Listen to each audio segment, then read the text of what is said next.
local law enforcement and stationed at traffic control points to ensure safety, according to a statement from Newsom's office. To those who would seek to take advantage of evacuated communities, let me be clear, looting will not be tolerated, Newsom said. The deployment will bring the number of personnel, including firefighters, on the ground to 8,000, the statement said.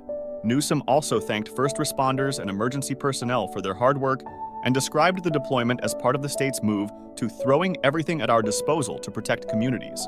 At a news conference Thursday, Los Angeles County Sheriff Robert Luna said the county would impose a curfew on impacted areas that are under mandated evacuation. It is in place between 6 p.m. and 6 a.m. until officials lift the order, the county said in a statement.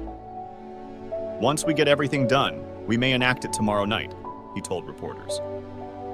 The Hearst fire, which has been raging since Tuesday, is now more than one-third contained, according to the California Department of Forestry and Fire Protection, an improvement from 10% contained earlier Thursday night. California Governor Gavin Newsom's office urged residents to stay safe and be alert. Residents returning home are advised to observe extreme caution and to not drink the water until advised by an LADWP, it said, referring to Los Angeles Department of Water and Power's X account. According to CAL FIRE's website, here is where major fires stand as of Thursday night. Palisades Fire. At least 19,978 acres and 6% contained Eaton fire. At least 13,690 acres and 0% contained Hearst fire. At least 771 acres and 37% contained Kenneth fire. At least 1,000 acres and 35% contained Lydia fire. At least 394 acres and 75% contained containment numbers should go up as weather conditions improve, according to Captain Adam Van Gerpen, spokesperson for the Los Angeles Fire Department. We have about 2,300 firefighters just at the Palisades fire. We have firefighters coming in from all over the state. Butler's and Fuentes stories were two of many in a city where destructive wildfires, fueled by fierce Santa Ana winds and tinder-dry conditions, have been burning since Tuesday, forcing more than 180,000 people from their homes.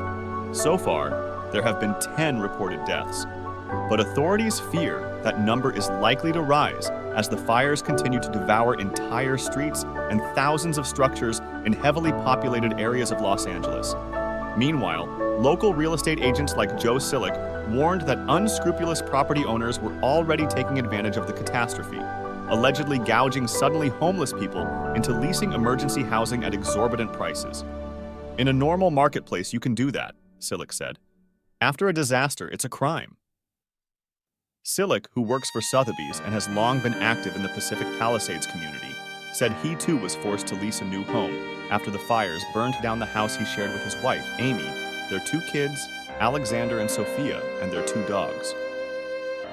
It's not our dream home by any means, Sillick said of the rental, adding that it came unfurnished, and the first things he invested in were blow-up mattresses. But it feels good to have an address.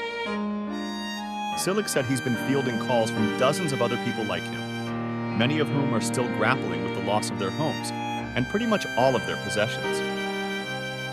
They're trying to find their new dream home, and they're just not going to get it right away, Sillick said. I was lucky. When I signed the lease on my rental, there were already 30 other people already vying for the same property. Elizabeth Hall, who evacuated when the Eaton fire began ravaging the Angeles National Forest and Altadena area of Los Angeles County, wrote on Facebook that the forever home she and her husband Brian had hoped to spend the rest of their lives in was all but gone. Also, a real estate agent, Hall posted pictures of their Altadena home on Thursday, showing it burned down to the foundation with a chimney still standing and only the in-ground pool appearing intact, ashes and debris coating the surface of the water. Many of you know we've moved quite a bit over the years, but this house was different, she wrote. We worked tirelessly to make it our dream home, remodeling every inch. Brian poured his heart into the landscaping, what I lovingly called working on the railroad every weekend. We were so close to finishing and couldn't wait to welcome friends and family to see the result of all that hard work. Destroyed businesses along Lake Avenue in Altadena, Calif. on Jan 9. Zoe Myers, AFP, Getty Images.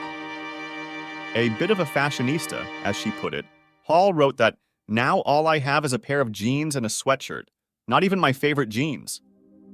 She punctuated the sentence with a crying emoji. Elsewhere, suddenly homeless LA residents like Josh Winch chronicled their losses and posted pictures of their ruined homes online. "Here's what's left of my home in Altadena," Winch posted on X. "There isn't a home standing anywhere nearby. Pure devastation." Crystal Linares, who is from Pasadena and was in Guatemala when the fires broke out, posted before and after pictures of her family's now ruined home on Facebook, along with a video showing the flames engulfing the house to the sound of a distraught neighbor yelling futilely at the blaze to "please go." "I'm not going to make it through here," he can be heard telling another unidentified man as the flames draw closer and closer. Less than a month ago, I shared a video showing our beautiful dream home that we built and after 5 years was finally finished in 2024. Our home was burned along with my in-laws. The scene is horrific.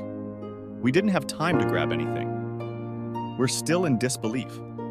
If you can help us with anything, we would greatly appreciate it. My cousin made us a GoFundMe page. Please take a look. Thank you so much for our village who still remains strong around us during this incredibly hard time.